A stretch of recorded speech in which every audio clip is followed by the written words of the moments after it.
The War and Peace Report. I'm Amy Goodman with Juan Gonzalez. We turn now to Colorado, where the FBI says a deliberate explosion outside a Colorado office of the NAACP may have been an act of domestic terrorism. An improvised explosive device was detonated on the NAACP's building wall in Colorado Springs Tuesday morning. A gasoline can was placed nearby but did not ignite. An FBI spokesperson says a hate crime is among the potential motives. Police have announced a person of interest in the case, a white male around the age of 40. The bombing of the building, the nation's oldest civil rights group, has received almost no attention in the corporate media. According to the website Think Progress, a search of news coverage over a close to 24-hour period through Wednesday afternoon found just one mention on CNN and none on MSNBC and Fox News.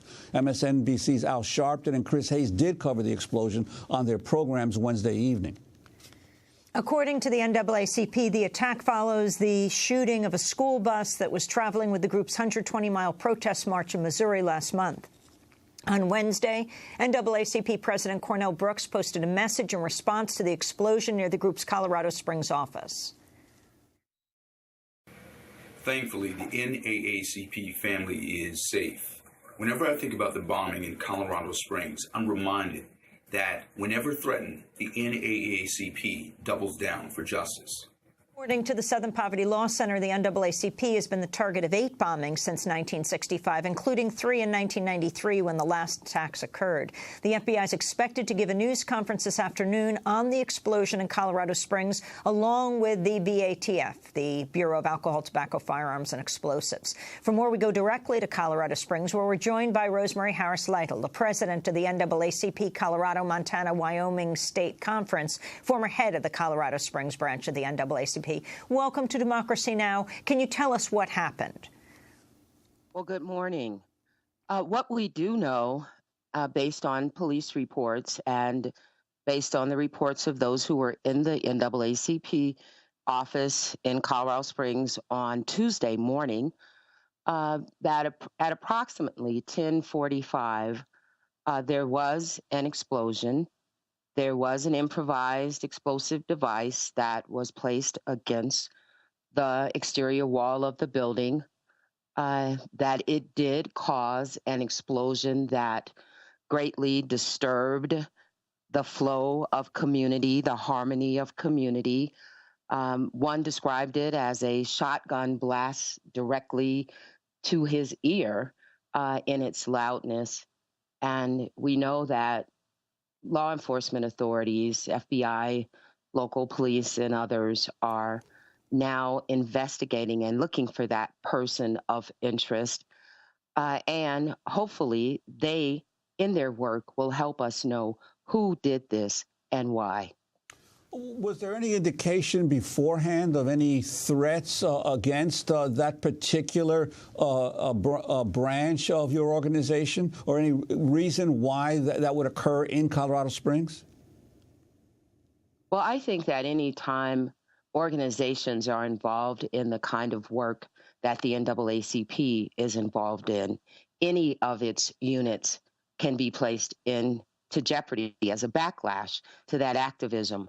We do have some anecdotal evidence of those who might have been disturbed by some of the activities of the NAACP, whether nationally or in the state or even locally at this branch office.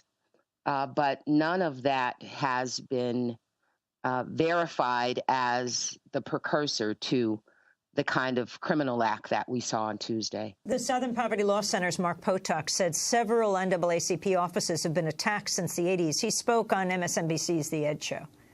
In 1981, for instance, an NAACP office was attacked. In 1989, an NAACP lawyer in Savannah was murdered with a letter bomb.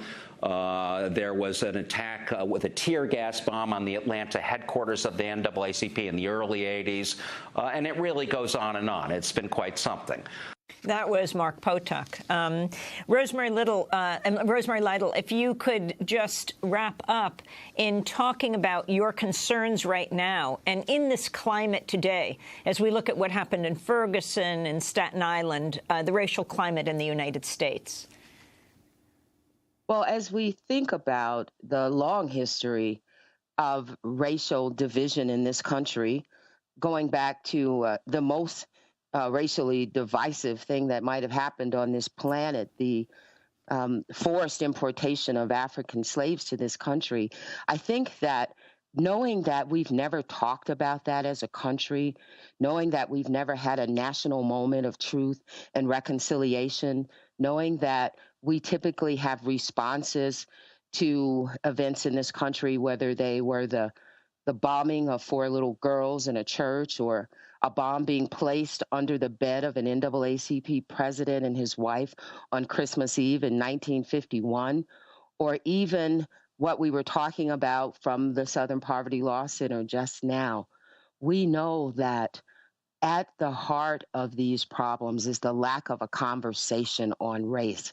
It also has not happened in Colorado Springs, an enormously beautiful place full of people who I believe, I've lived here for almost 20 years, are of good conscience, started by General William Jackson Palmer, who fought slavery in the North and founded this city as a place that would be completely inclusive, but very quickly became a place of restrictive covenants, became a sundown town, became a place that was inhabited by those from the South who could not accept that kind of complete equity and inclusion in public life, and is one of the reasons why the NAACP was born here in 1918, in 1918, when founder Mary White Ovington came to charter the NAACP Colorado Springs branch at the local church that had been started,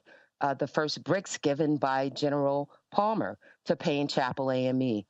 So we know that the history of strife and division in this country, even in this pretty little place, Pikes Peak, a place that's storied in its beauty, underneath that is an ugliness that we've talked about and that I, as a journalist, have written about since I've moved here. Rosemary Harris Lytle, I want to thank you for being with us, and we'll certainly continue to cover this story.